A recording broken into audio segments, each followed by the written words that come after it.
Welcome to another round of the Red Clay Thursday, Red Clay Soccer Report presented by our friends at Kaiser Permanente. See you up there in the corner. They're the ones. It is another go-round here in the playoffs. It is Thursday. It is day 3 of the playoffs. We're going to look back at day number 2, get you set for day number 3. And we're not going to waste any time because somebody has a match coming up in about 5 hours. Actually, it's a little less than 5. Well, maybe 5. We'll find out exactly how many hours and minutes it is. We go to Social Circle. Bat and leadoff, Heather Richardson, the head coach of Social Circle's girls team. So is it straight up 5 o'clock, Coach? Is that kickoff? Yes, 5 o'clock. Okay. So, thanks for joining us during lunch. Let me know if I need to give a note or anything to anybody that is in the school about you loitering here during lunch or anything like that. No, like a hall pass to get back in or anything like that? No, I'm good. It's fine. And, it's another postseason, which is the norm and the expected there at Social Circle. And when you look at this year heading into the postseason, what has stuck with you the most about this particular season? I have a special group of seniors that have been around. I feel like I've known them forever because it was kind of when they were 8th graders. We finally allowed 8th graders to start playing with our JV team. So I know them really well. I feel like I've coached them for a really long time, and I just wish the best for them in this postseason. When you come out of the blocks the way that you did, and you are challenged, and you want to challenge yourself. Because of the pedigree that you've developed when it comes to trying to find non-region opponents, is it easy or difficult for you? It just depends. It's getting a little bit easier. Mm-hmm. But I definitely want to try to find non-region opponents that are going to challenge us so that we're ready for the playoffs. So when you got to choose the non-region opponents at the end of the schedule, yes. What were those? And I raise this because for those that may not know, your region play was done. You're locked in, and it was power rankings and things from there on. You play Union Grove. You go to East Jackson. You go to Morgan County. Yes. And it was 1 goal scored and 8 goals allowed in those 3 matches. Right. Yes. What did you learn about yourself in those 3? Because everything pretty much was in the barn at that point. When it came to, region play and power rankings, I would imagine. But what did you learn about yourself knowing you wanted to challenge yourself? What did you learn about yourself in those 3? We really learned a lot. I know it sounds bad. I definitely don't like to lose. But other than the East Jackson game, I don't think we played very well. Mm-hmm. But the Union Grove game and the Morgan County game, we worked through some things and we learned a lot. And I think that they prepared us as well as they could for what's coming up. I actually switched some players around in different positions. Going to try something. I tried something completely different with Morgan County with some of my players. Like my center back I moved her up top as a forward, as a winger. So, and I think it was a positive move, and I think it's something that we need going into the playoffs. So when you walk up to these players and sit there and it's like, okay, I know you spent this entire season at the back. I'm moving you up there. Right. Does every center back or wing back want to sit there and they're like, yeah, let's go ahead and do this, man. That's great. I get to score. What was the response when you were looking to change folks around like that? Well, what's funny is the center back that I moved up front just recently, I actually took her from forward or a winger in the 9th grade and put her at center back. So she about died when she was a freshman, and I put her in the back, but she ended up saying, Coach, I really like this. I actually feel like I'm being more effective. I was like, good. So when I talked to her the other day, I was like, look, you think you can be effective when I put you up front this time? She's like, absolutely. So they'll do whatever I need them to do. And that's why I appreciate them so much.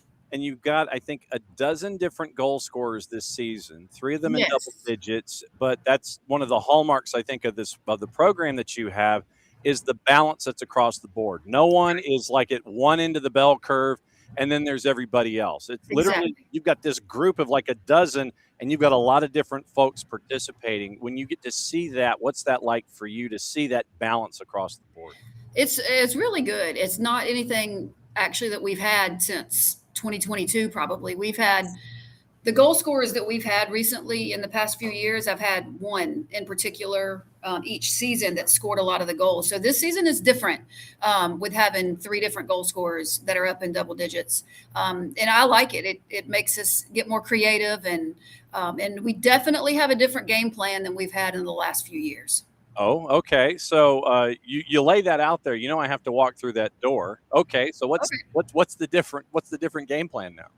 Well, the last couple of years, I've had one like center striker who could just take it and go.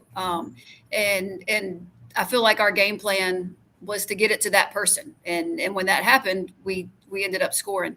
Now it's more of a we play a 4-3-3, but we definitely try to switch fields more. We try to get it out wide. We've had a lot of goals off of headers from corner kicks this year.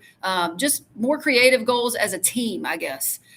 So it's been a learning curve for the whole entire team, and especially some of the older players, because we've really been working on some strategies, and I feel like they're definitely coming together when they need to. How much work did you put into set pieces coming into the year, and has it been something that you've either spent more time on with success, or have you tapered off with it because of success?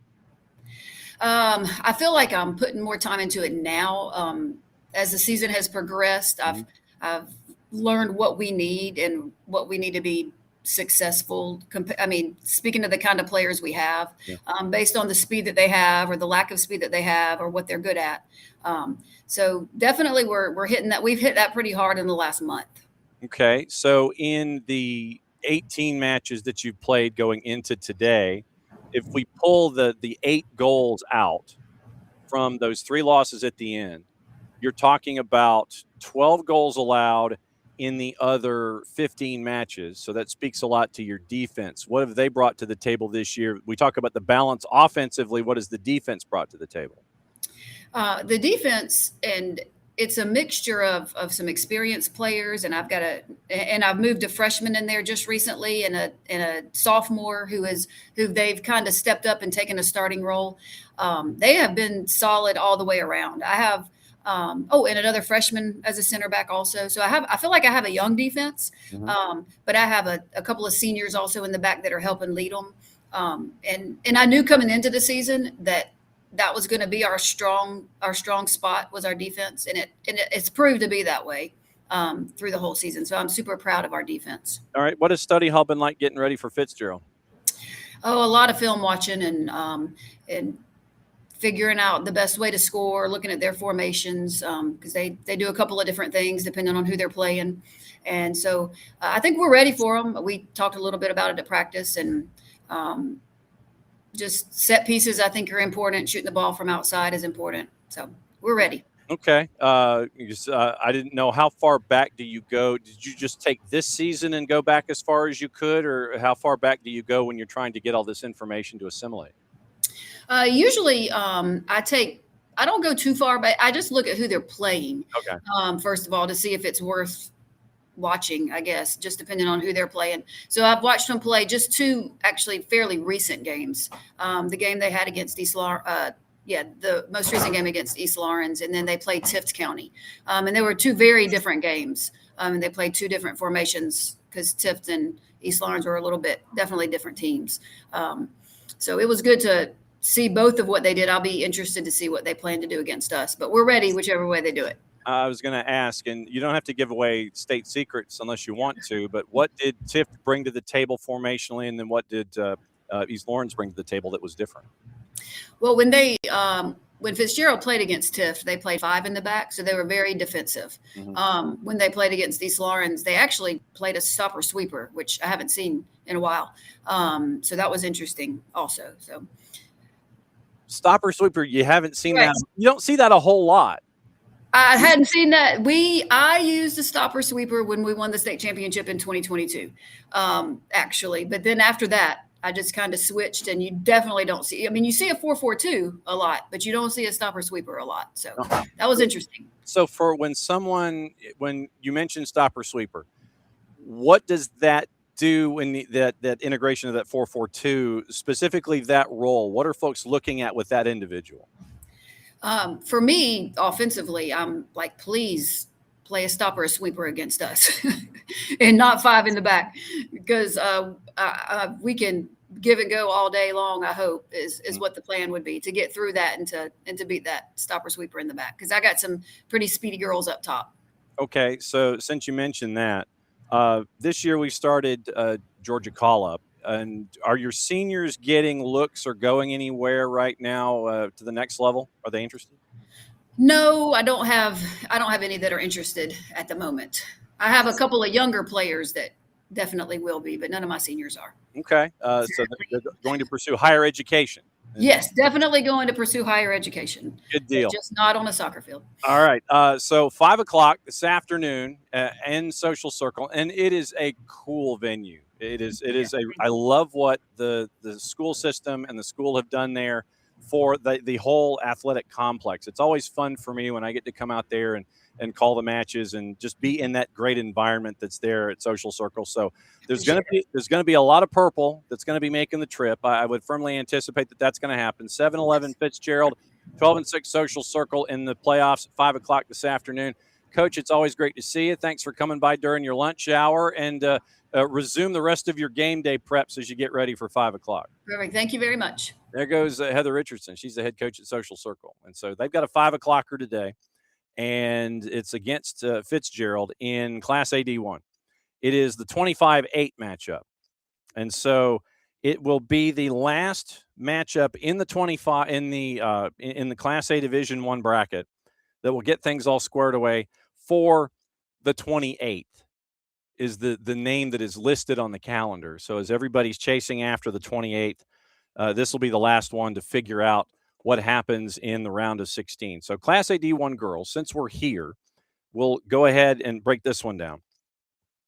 Thomasville shuts out Putnam County in the 32-1, and Barrow shuts out Berrien in the 17-16. So it was 10 by Thomasville, 5 by Barrow. They will play in the next round in Thomasville. Armurchie wins the 24-9 against Commerce 4-2. So the winner of Social Circle and Fitzgerald takes on Armurchie. And either way, they're going to go to Social Circle. So you have coming up the possibility upper left in Class A D1 girls, Thomasville and Social Circle in a 1-8 to get out of the upper left bracket to get you into the semifinals.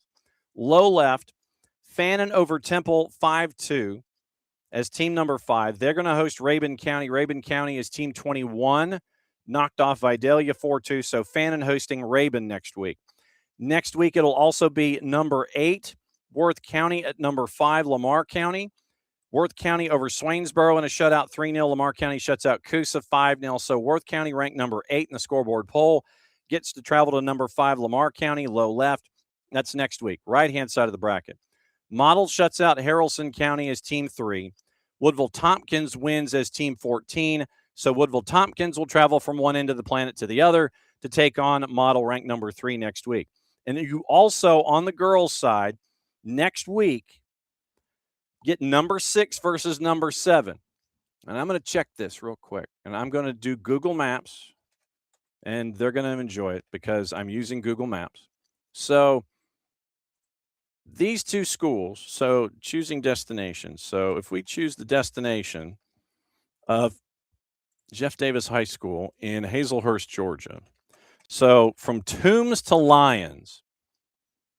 From Lyons to Hazelhurst, it is basically 31 miles right now. Take you 45 minutes. So it's a 31-mile drive, give or take. And that is next week, upper right. Number 6 versus number 7. So you have number 8 at number 5, Worth County at Lamar. You're going to have Toombs County at Jeff Davis next week, upper right. We'll try to catch up with our friend Brian Lawson on Monday or maybe Tuesday, depending on what his game day is like. So either MD-1 or on match day. And we have number 6 and number 7. I'm going to try to have both of those coaches on, and we'll break down this matchup. That gets you into the model quarterfinal. Model team 3, Toombs County ranked number 7, Jeff Davis ranked number 6. And let me see where model is ranked currently here. So hang on. So if we are looking at Class A Division 1, model is ranked number 2. So you have the upper right quadrant with the number 2 ranked team, the number 6 ranked team, and the number 7 ranked team. That's what you're staring at with those three. Number 6 and number 7 play next week at number 6, Jeff Davis. Model is going to host Woodville Tompkins, so you could have number 2 versus number 6 or number 7 in your quarterfinal upper right next week in Class A D1 girls. Bremen shuts out East Lawrence by the score of 10-0. And Bleckley, number 9, shuts out Dade County by the score of 1-0. So you have next week, number 9, Bleckley, having to travel to Bremen. That's not a short trip. And then Pepperell shut out Central Macon in the 18-15, and they're going to take on Ace Charter. They're going to travel from Lindale down to number 3, Ace Charter in the Macon area. So Pepperell and Ace Charter is your girls matchup in Class A D1. So this is the only matchup. The Fitzgerald Social Circle matchup is the only one that's left on the board to fill out the bracket for the round of 16.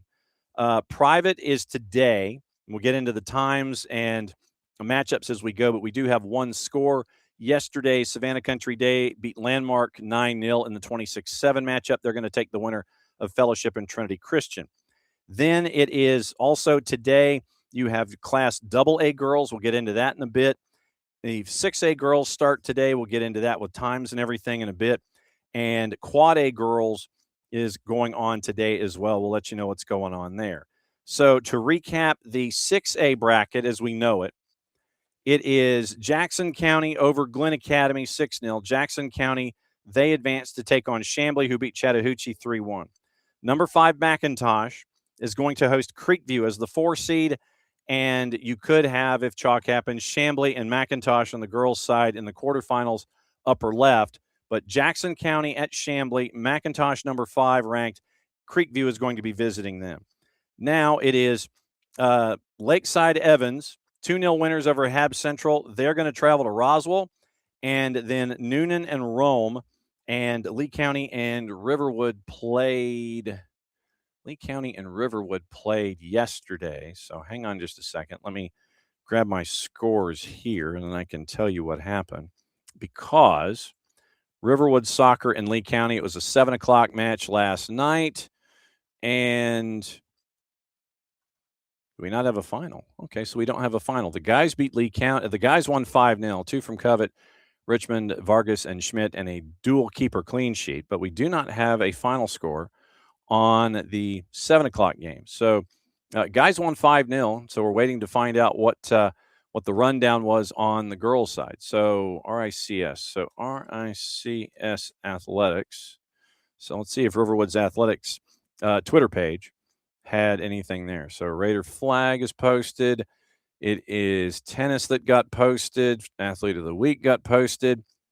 Raider boys advanced to the second round.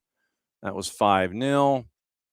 And so Raiders, so the girls won 3-0. So girls won 3-0 over Lee County.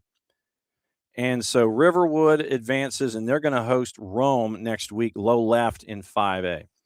Lassiter beats Thomas County Central. Northgate over Villarica. So Northgate is going to host Lassiter, upper right. Johns Creek survives Decatur 3-2, and they're going to go to Greenbrier in the next round, who shut out beat Clark Central 5-0. So low right, Pope put 10 on veterans. They're going to take on number 8 Alexander at Alexander. Milton beat Woodward Academy at Woodward Academy, and so Milton is going to go to Loganville in the next round in 5A.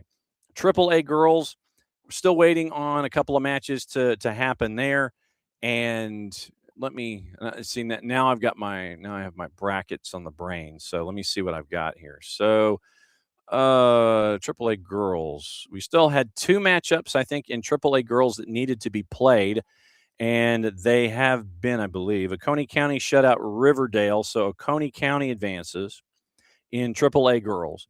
Lumpkin County beats LaGrange by the score of 4-0, so the girls' AAA bracket is complete. We have the 2 matchups that were upper left that had not been played. So Oconee County wins the 32-1. They're going to host Pickens, who beat Calhoun 2-1. ARC beat Mary Persons in the 24-9. They're going to travel to Lumpkin County to take on Lumpkin County, who beat LaGrange 4-0.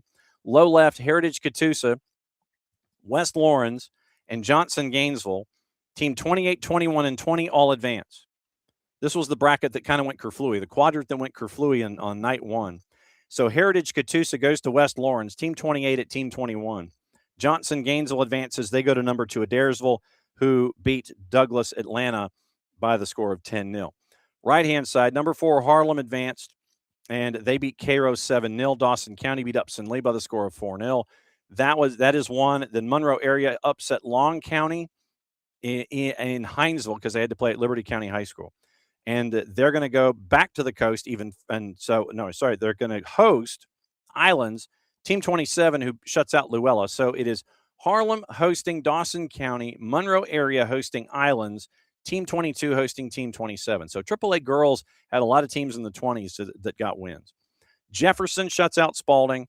They're going to host Northwest Whitfield, who beat Southeast Bullock 3-2. Number 10, Cherokee Bluff, goes on the road to Sandy Creek, gets the win. They're going to take on number 2, Whitewater. So it is Jefferson hosting Northwest Whitfield, Cherokee Bluff hosting Whitewater. That is AAA girls. Class A Division 2, and we had two precincts that needed to be reported. So LOA gets the win over Furlough. We'll get to that in a second. And then Portal got the win over Mount Zion Carroll. So that bracket is now complete as we get ready for round number 2. Number 9, Trutland will go to number 3, Irwin County, who beat Towns.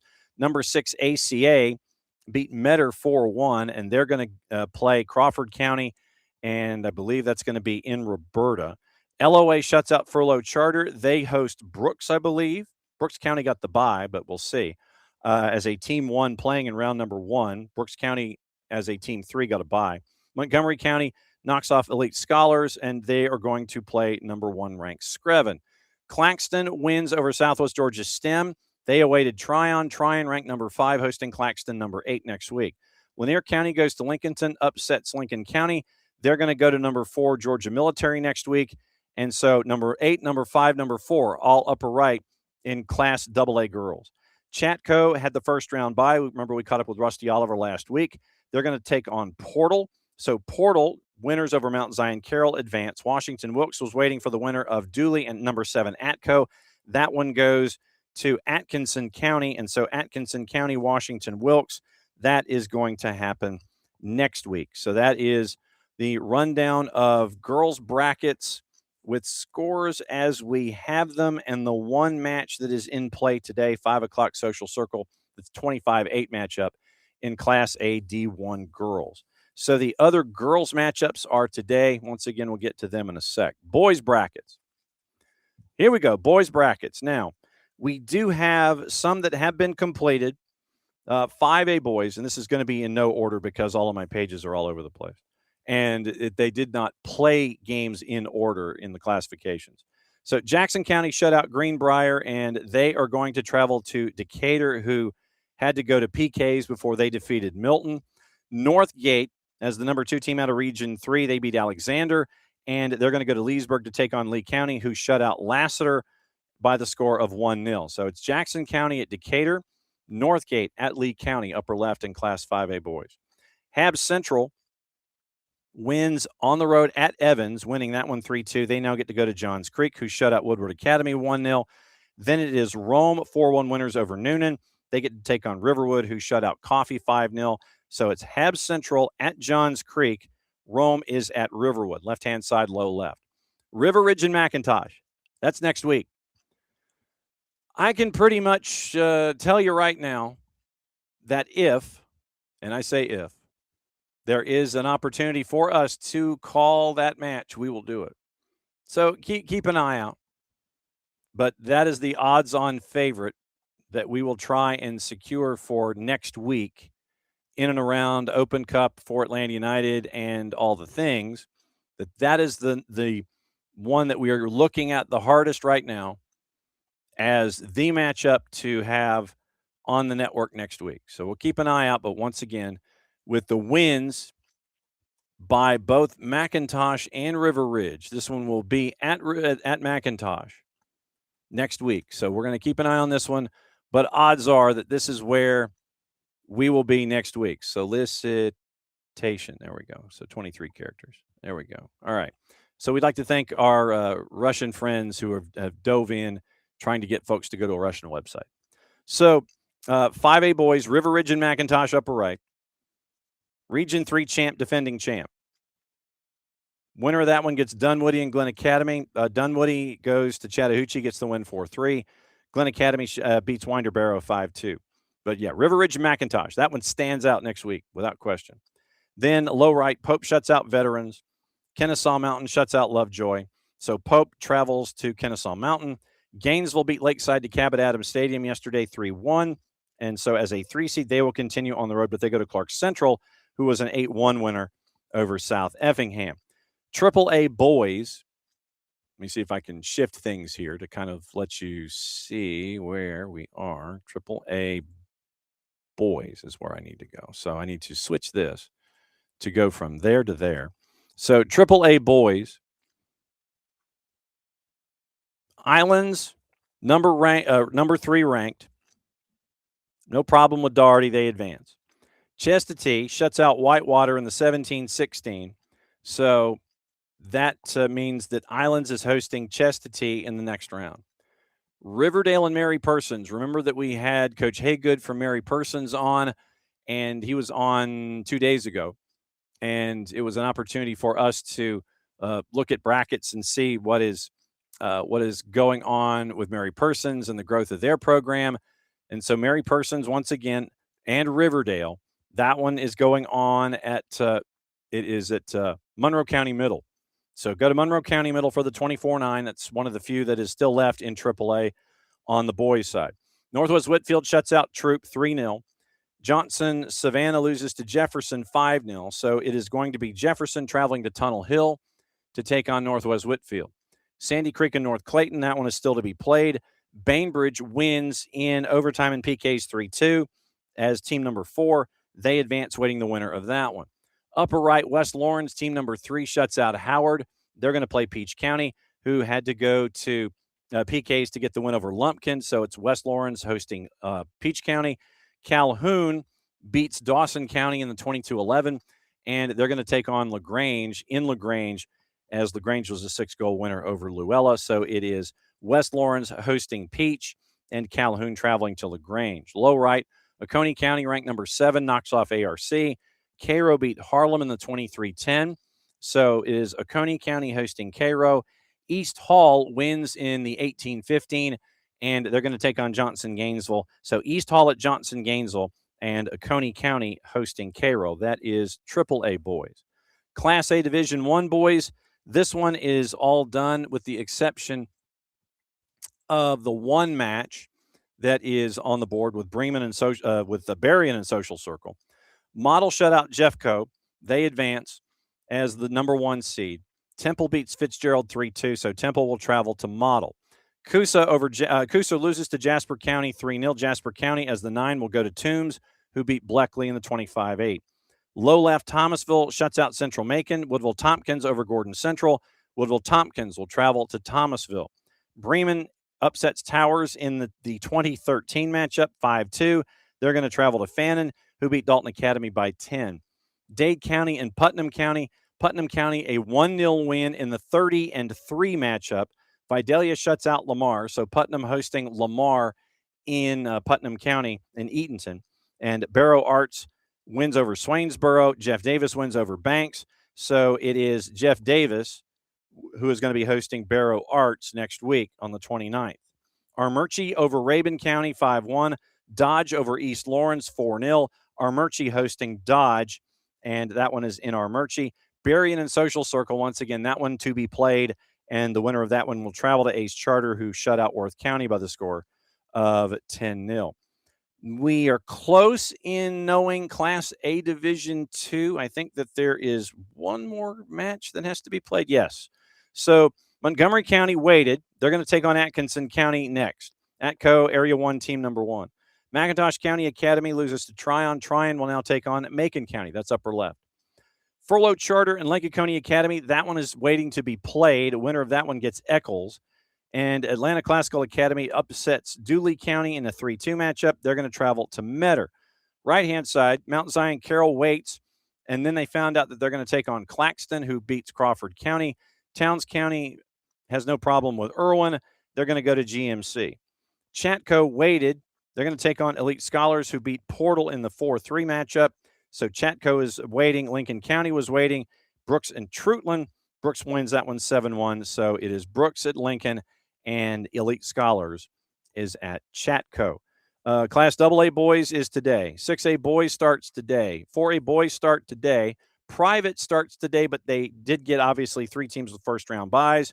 Savannah Country Day, your 2. Hebron Christian, your 3. Whitfield Academy is your 1. So now, let's get you into your times and your brackets and your things. Official terms, all of them. So let's see. The matchups today on the boys' side. Grab my 4 pages here, and we'll discuss those before we get into the girls. It is 21 matches today on the board with your times. Here we go. Flowery Branch and Wayne is at 2 o'clock this afternoon. 2 o'clock this afternoon just because of travel. I mean, honestly, to go from Flowery Branch to Jessup is not something that you can sit there and go, yeah, this will be done quickly. So let's go ahead and find out. We should have found out the distance between those 2 schools to kind of get an idea as to how long a drive this is going to be. So Google Maps again. We're going to do Google Maps, and we're going to go to Wayne County High School. So Wayne County High School, Jacket Drive in Jessup. Starting point, Flowery Branch High School on Hog Mountain Road. It is a 270-mile trip. So it could be anywhere from 4 hours 40 to 5 hours. And if you wanted to get there around lunchtime, basically, you're leaving at breakfast. You're leaving at breakfast if you're leaving Flowery Branch High School and you are heading south and you are going to Jessup. It is basically anywhere from 536 to 542 miles round trip. So that's a tall order for Wayne County, and that's why they're starting that game at 2 o'clock. You have a lot of other matchups that are going on in the GIAA and the GICAA. Those are starting earlier in the afternoon. Ware County Walnut Grove is at 5:30. Walnut Grove chasing after win 16. It is in private. Hang on just a second. Let me see where my private matchup is here. Darlington is hosting Mount Pisgah in the 23-10.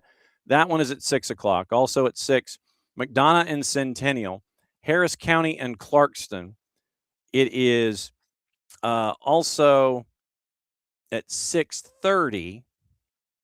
Atlanta International and the Weber School. They're going at it at 6:30 as well. Riverdale and Mary Persons, as they chase after win 18, is at 6:30.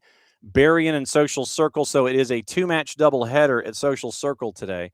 Girls against Fitzgerald at 5. Boys against Berrien at 7. And it is Stratford Academy. It's Deerfield Windsor is going to Southland Academy. So that's that matchup in the GIAA. Then that one is at 7 o'clock as well. Stratford is a 7 o'clock game.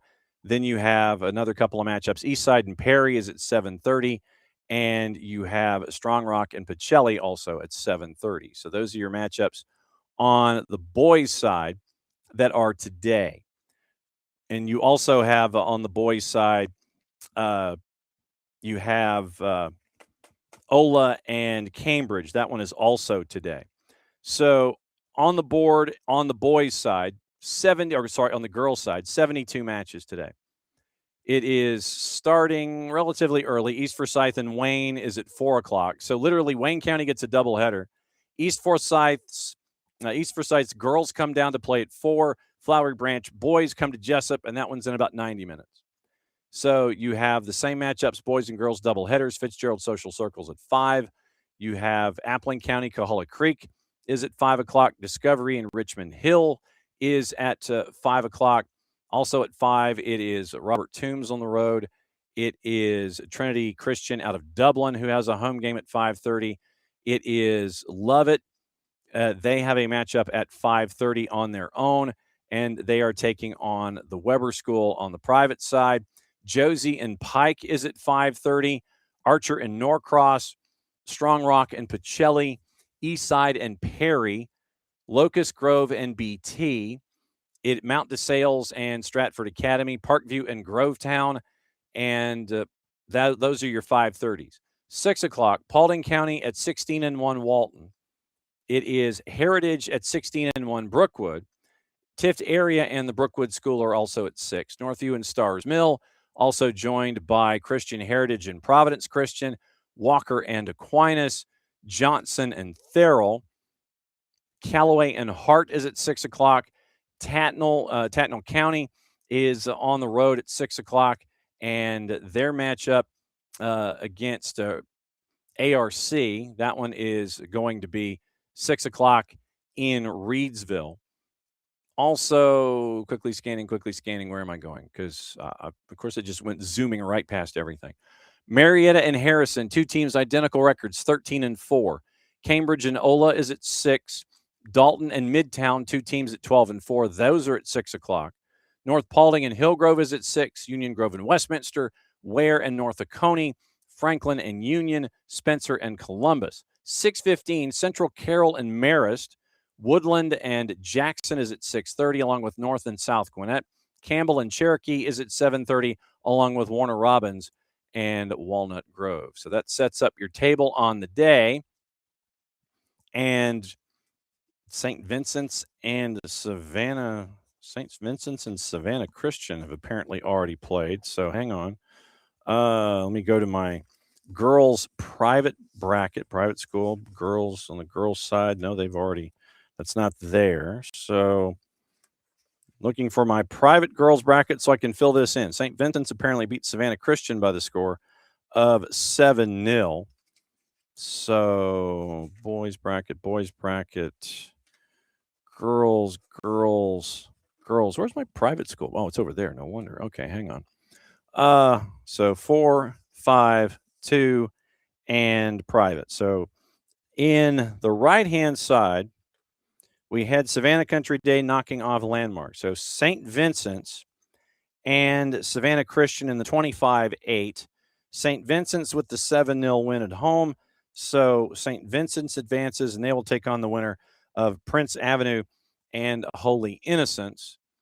And so we'll wait on those as we go for the remainder of the week. So that's your rundown of today. 6 o'clock, 8 o'clock, Cambridge and Ola at Ola. First time that we will have been there, and we can't wait. It's going to be a great matchup with Cambridge and the Mustangs of Ola. We're going to have that one for you on the network across the board. And we'll be on a couple of minutes early. It'll be Jason, it'll be Drew, and it'll be me giving you scores and let you know what's going on in and around the state. All of that happening today. SoccerDownHere.net. You go to the Listen tab, and everything else is gassed up, ready to go for you. And you are ready to immerse yourself into the playoffs when it comes to Georgia High School athletics. Tomorrow on Red Clay, we take the tour to Hart County, catch up with Ben Hudson, and find out what's going on at Hart County with a season of firsts for them in Hartwell. And that will be the end of the show tomorrow. We'll do all the brackets, all the scores, all the things, get you ready for Ben Hudson at 12:30 tomorrow. Then we will say, quoting Kenny Omega, adieu, and get you ready for your weekend there as well. So, as always, thanks for dropping by and being a part of everything here involving everything we do at SDH. This go around here on the Red Clay Soccer Report, presented by our friends at Kaiser Permanente, because it says so right up there in the upper left-hand corner. So for everybody here at SDH, enjoy the games today. Enjoy our broadcasts of Cambridge and Ola. Thanks to Heather Richardson, the head coach at Social Circle, on her game day, for hanging out with us as they get ready for Fitzgerald. And since it is the end of the show, that means I get to do this. Mucha Platial. Play it safe. We'll see you at Ola tonight, 6 and 8, here on the network. Catch you in a bit.